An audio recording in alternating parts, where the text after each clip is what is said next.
Well, we're going to do one more little segment on... Oh, you hear that? That would be the cane toad Bufo moranus. Cane toad mating call. Isn't that right? These guys were breeding like crazy last night. In fact, most of the frogs I find out during the heaviest rains. I can't take any photos or anything. These guys I find after the rain. Yes, I know. I know. We'll get you back there. Put you back in a little while. These guys you find after the rains, and a bunch of the people around here are afraid of them because people know they're poisonous, but they don't seem to understand what type of poison they are. A lot of people seem to believe that these guys are similar to the dart frogs. A lot of the people that work here were very afraid to even come near it, and were saying it's a very bad idea to touch them, that they have skin toxins, and well, they do have toxins, and the Bufo toxin is pretty nasty. I'll tell you a little later, actually. Found out about that last night. But unless you touch the parotoid glands, and unless the parotoid glands are erupting with the poison, it's not going to do anything. Just touching the toad like this will not hurt anybody. Okay, you want to go? I'll reach into the bag and find a more willing participant. There we go. This guy doesn't seem so jumpy. So, sorry, there's a wasp nest a few feet away, and I really couldn't find a better place to do this. Anyway, last night some people came down while I was looking for frogs and toads and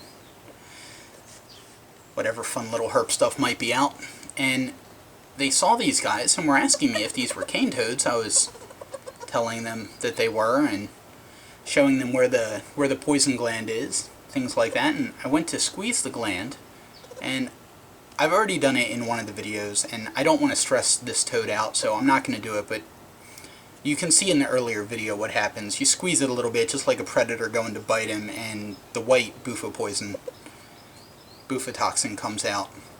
And it's pretty nasty stuff. I thought that that was the extent of the delivery system, was a contact delivery from being squeezed. Something happened yesterday. I went to squeeze one on the far side of myself, because some people wanted a photo of the poison coming out, and on the side that was facing me, he erupted 3 or 4 of the pores. Let me get him close, see if, not sure if I can get it to focus, but there's individual pores, somewhere between 40 and 70 per gland. So he erupted the pores on his own, facing me, and I got a nice shot of the stuff right in the mouth and on my glasses, which fortunately prevented it from going into my eyes. But I didn't know that they could do that, and I checked my... it's not really a field guide, very large herp book for natural history of Costa Rican herpetofauna.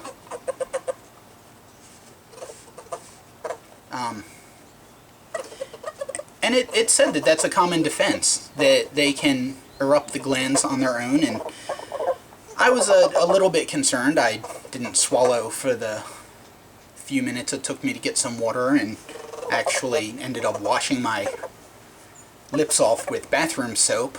My lips and tongue went completely numb. I could have got a tongue piercing, wouldn't have felt a thing. Say hi, little guys. Anyway, these guys are from right around here, so it's okay to let them go where we are. Want to hang out? So, God, those things can jump. These guys get 5 or 6 feet distance-wise when they go, and I've not found anything that can jump as far as these yet. We've only been here about a week, but these guys definitely have it for the ground-dwelling amphibians. Ah! Sorry, biting ants have been the bane of this trip for me. But these guys are breeding in just about every temporary pond around here, and have a very interesting call for as large as they are.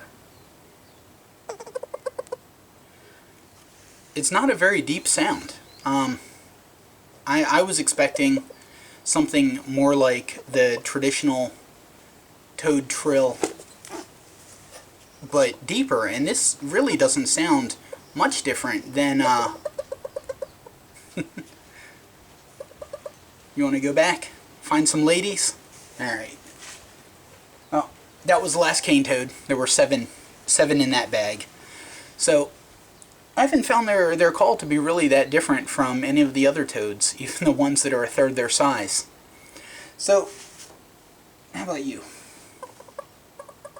This one keeps hanging out. They seem to come out after the rain, whenever there's nice puddles. No, don't want to play.